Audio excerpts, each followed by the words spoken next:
یہ لمحات بہت تیزی کے ساتھ گزر گئے ہیں اور گزر رہی ہیں، تھوڑے سے رہ گئے ہیں اور قیمتی بہت زیادہ ہے، تو ان کی قدر ہم نے کرنی ہے۔ اب چند یہ جو گھنٹے دن ایام رہ چکے ہیں، ان کو ہم نے اللہ کی رضا کی خاطر، اور آج کی جو مخصوص رات ہے، خاص رات ہے، اس کے اندر ہم ہر ساتھی 2 رکعت نماز، 4 رکعت نماز نفل پڑھے اور تنہائی میں اللہ کے سامنے گڑ گڑائے۔ جناب نبی کریم صلی اللہ علیہ وسلم فرماتے ہیں کہ اللہ کو 2 قطرے بڑے محبوب ہیں۔ اتنے بھائی 2 قطرے اللہ کو بڑے محبوب ہیں۔ تقریر کرنے کا موقع نہیں کیونکہ آج دعا کا موقع ہے۔ 2 قطرے اللہ کو بڑے محبوب ہیں۔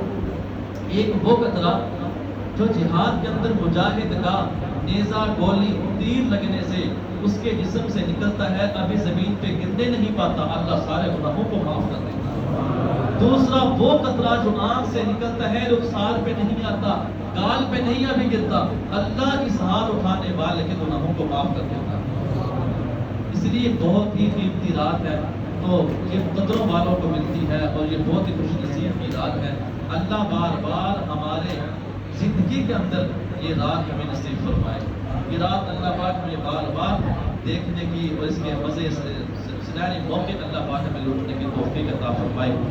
تو آج کی رات میں بس یہی آپ سے درخواست ہے کہ اپنے لیے بھی، میرے لیے بھی، اپنے جو مرحومین ہیں ان کے لیے بھی دعائیں مغفرت، دعائیں بخشش کی جائے، تاکہ اللہ پاک کے اوپر سے جو اپنی رحمت خاصہ ہے اس کا نزول فرمائے اور ہمیں مرنے سے پہلے مرنے کی تیاری کرنے کی توفیق عطا فرمائے۔ حجاج بن یوسف کا ایک واقعہ اس طرح کی بات ختم کرتے ہیں۔ حجاج بن یوسف ایک بڑا نیک بھی تھا اور ظالم بھی تھا اور بڑا دلیر بھی تھا، بڑا بہادر بادشاہ تھا۔ تو روایت میں آتا ہے، علماء فرماتے ہیں کہ جو قرآن مجید کی زیر زبر ہے وہ حجاج بن یوسف نے ہی لگوائی تھی۔ بلاخر اپنی ماں کا بڑا فرمانبردار تھا، تو ایک مانگنے، جب یہ کس کا لشکر گزر رہا تھا تو مانگنے والا بھکاری آنکھوں سے نبینا اور بھیک مانگ رہا تھا۔ تو حجاج بن یوسف کا لشکر وہاں سے گزرا۔ حجاج بن یوسف نے کہا کہ تو کیا مانگ رہا ہے؟ اس نے کہا کہ میں لوگوں سے پیسے مانگ رہا ہوں، چندہ مانگ رہا ہوں، اپنی امداد مانگ رہا ہوں۔ حجاج بن یوسف نے تاریخی لفظ کے فرمایا کہ اگر میں جہاں سفر پہ جا رہا ہوں اس سفر سے واپسی آنے تک تیری بینائی واپس نہ آئی، تیری گردن اڑا دوں گا۔ چندہ بھی نہیں دیا اور ٹہکا لگا کر چلے گئے۔ اب فقیر کو چندے کی تو چھوڑ، اپنی جان کی پڑ گئی۔ تو جب حجاج بن یوسف وہاں سے واپس آئے تو دیکھا اس کی بینائی واپس آ چکی تھی۔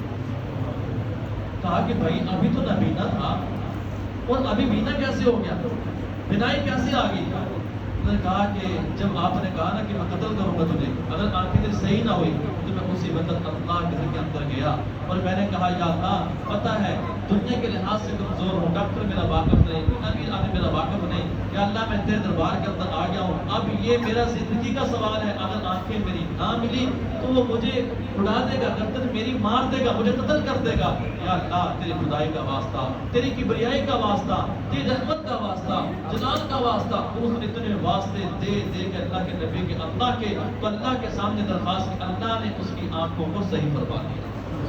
تو وہ تو آنکھیں واپس لے سکتے ہیں، تو کیا ہم اپنے گناہوں کو نہیں بخشوا سکتے؟ ہم اپنی معافی نہیں منگوا سکتے؟ تو شاید نے بڑے خوبصورت انداز میں چند الفاظ لکھے ہیں۔